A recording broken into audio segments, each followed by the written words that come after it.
Brothers and sisters in Christ. In these unique pandemic days when there's sort of a new normal for many, I wanted to take just a few minutes and share with you from my heart as I've been talking with pastors and church leaders and church members all around the world about the struggles that they are facing and beseech you on their behalf to go to the Lord in prayer. That's kind of the purpose of this video, is just to ask you to pray. As they share with me, there's three basic areas that I'm going to ask you to pray for, and that's after talking with these pastors and members, brothers and sisters in Christ in West Africa, in Togo and Cote d'Ivoire, down in the southern regions, for example, Zambia, and then over in East Africa in various places of Kenya and Tanzania, as well as other spots around the world. They share with me these are their realities. First of all, is that because congregations are not allowed to meet, there's no offerings coming in, and so pastors have no means of income, especially bivocational pastors. When work is shut down because there are no offerings, then they're not able to feed themselves and their families, and so they're just going hungry and crying out for your prayers and assistance. Another area that they share with me is that commonly in the global south, most of the developing world, those who are most in need and associated with a church, maybe it's the widows or the orphans or those without work, those that are homeless, will go to the pastor for assistance of different sorts. The problem is the pastor these days has nothing.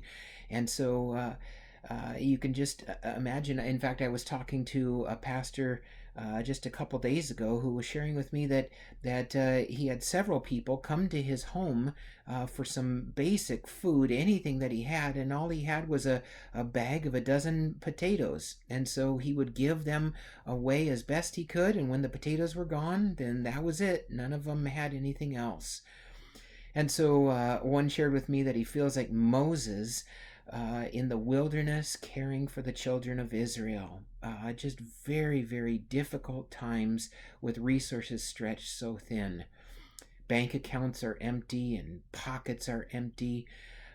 Crime and demonstrations are actually on the increase because people have few options, and governments they feel like are just not helping them.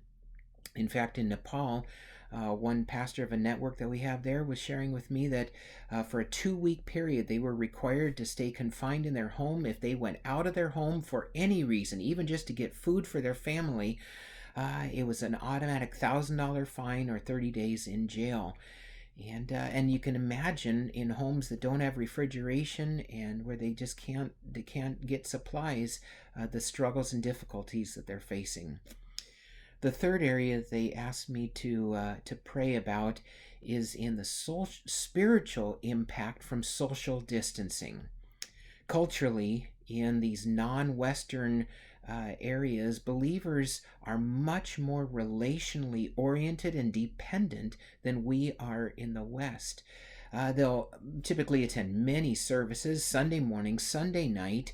They'll go to a Tuesday night prayer meeting. They'll go to Wednesday night church service, and then a Friday night all night prayer and fasting meeting. And none of these are able to happen now. And so, with no live stream options like we have, they can't even afford airtime minutes to be able to call each other on the phone and check up. And so, as a result, the spiritual vitality of many of the believers throughout the global south is suffering. Pastors are sharing with me that they themselves and many in their churches are struggling on all fronts, physically and emotionally and spiritually. And so I want to ask you and beg you, please, would you go before the Lord on their behalf?